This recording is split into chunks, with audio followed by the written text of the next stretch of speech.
마지막 내용에 대해서 시작을 해보려고 합니다. 1단원이 크게 세 가지로 구성이 되어 있거든요. 기체, 액체, 고체, 그리고 마지막이 용액에 대한 내용이에요. 그래서 우리가 용액의 농도 어떻게 변해야 되는지, 어떤 농도 단위들을 쓰는지는 지난 시간까지 했고요. 마지막, 드디어 그 용액에 대한 마지막 내용입니다. 묽은 용액의 총괄성이라고 하는 내용을 공부해 보려고 해요.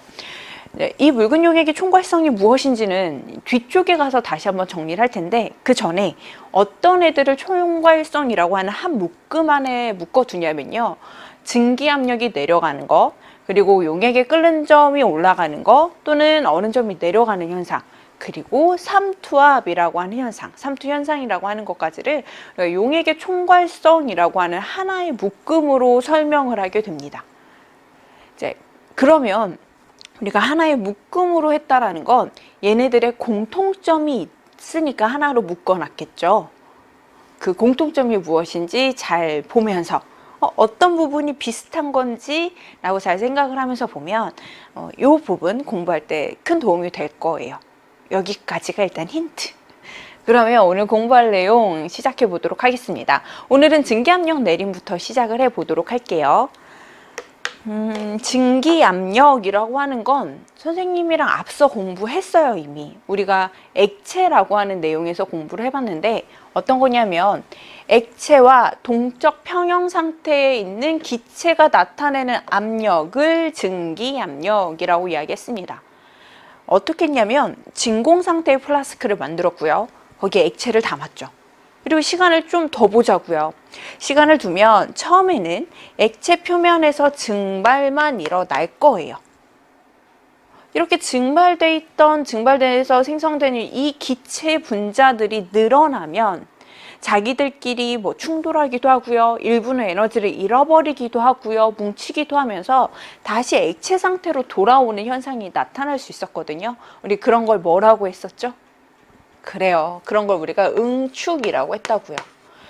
초반에는 진공 상태에다가 액체를 담아준 거기 때문에 응축할 수 있는 기체 분자가 많지가 않아요.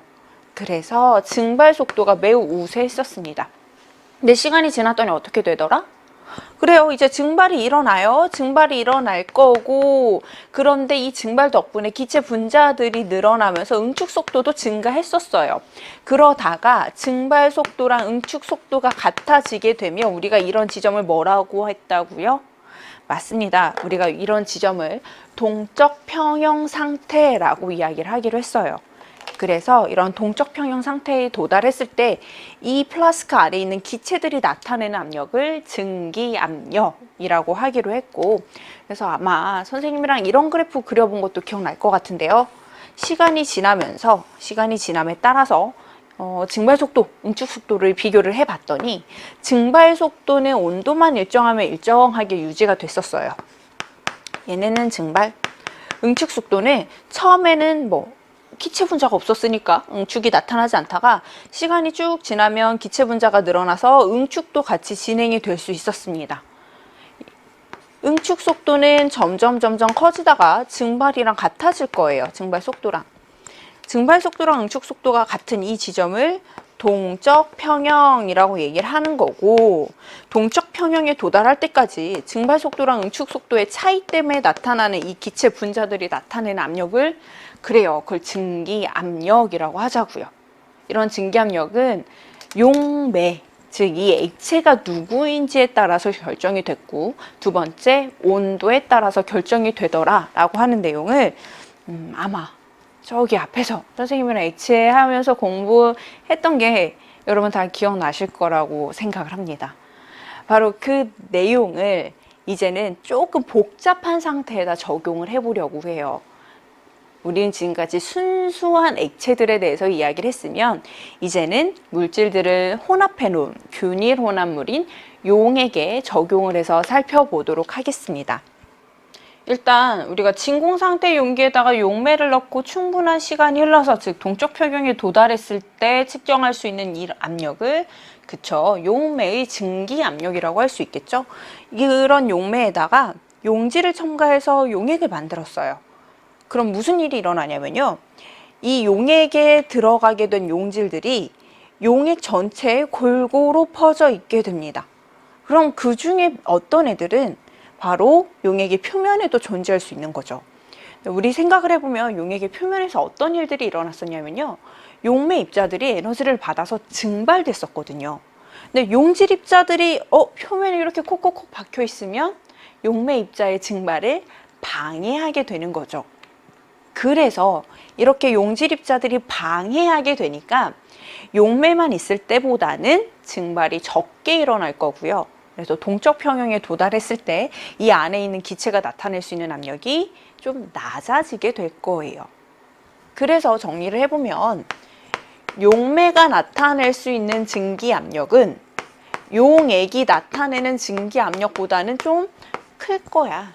그럼 반대로 얘기하면 용액이 나타내는 증기 압력은 용매가 나타내는 증기 압력보다는 작아질 거야. 용질 때문에 라고 이야기하시면 되겠습니다. 그리고 이렇게 순수하게 하나의 물질만 있는 애들을 표시해 줄 때는요. 위에다가 이렇게 동그라미, 너트, 기호를 사용하기도 해요. 앞으로 좀 자주 볼 기호여서 지금 잠깐 소개해 드릴게요. 그러면 용매와 용액 같은 액체, 용매였어도요. 이 안에 용질이 들어오게 되면 증기압력에 변화가 생길 거고 이렇게 변화가 생기는 거를 증기압력 내림이라고 앞으로 불러주도록 할게요. 용매의 증기압력에서 용액의 증기압력을 빼자. 네, 바로 이 값을 용액의 증기압력 내림, 내려가는 정도 이렇게 생각을 하시면 될 것 같아요.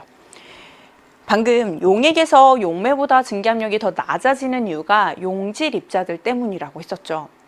그러면 우리가 용질 입자를 많이 첨가하면 많이 첨가할수록 액체의 표면에, 용액의 표면에 존재할 수 있는 용질 입자의 양이 늘어날 거고요. 그러면 용매 입자의 증발을 방해하게 되니까 증기압력은 어떻게 될까요? 그쵸. 증기압력은 더 낮아질 거예요. 그래서 이러한 용액의 증기압력은 이 안에 들어가 있는 용질에 의해서 영향을 받는다. 용질의 양에 의해서 영향을 받는다라고 생각을 하시면 되겠습니다. 그리고 우리가 지금까지 생각한 바로 이 내용을요. 법칙으로도 만들어 볼 수도 있어요. 그 내용을 우리가 뒤쪽에서 라울의 법칙이라고 하는 내용으로 마저 살펴보도록 할게요. 이러한 증기압력의 내림에 대해서 조금 더 자료로 살펴보자면요. 우리가 익숙하게 보아왔던 바로 이 증기압력 곡선으로도 표현할 수 있습니다. 온도가 높아지면요. 증기압력은 점점 커졌었죠. 증발이 더 활발하게 일어날 수 있으니까. 그래서 온도가 높아짐에 따라서 용매의 증기압력이 증가할 거예요. 용액의 증기압력도 마찬가지예요. 온도가 높아지면 에너지를 더 많이 받으니까 용액의 표면에 있던 용매 입자들이 숑숑숑숑숑 더 잘 빠져나갈 거라고요. 그래서 용액의 증기압력도 온도가 높아지면 점점 올라갑니다. 그런데 같은 온도를 기준으로 살펴보면 용매일 때보다, 순수했을 때보다 여기에 용질 입자라고 하는 애들이 첨가되게 되면 걔네들의 방해 때문에 증기압력이 낮아지게 됐고요. 이때 요 그래프의 차이, 이만큼을 우리가 바로 증기압력 내림이라고 이야기를 해볼게요.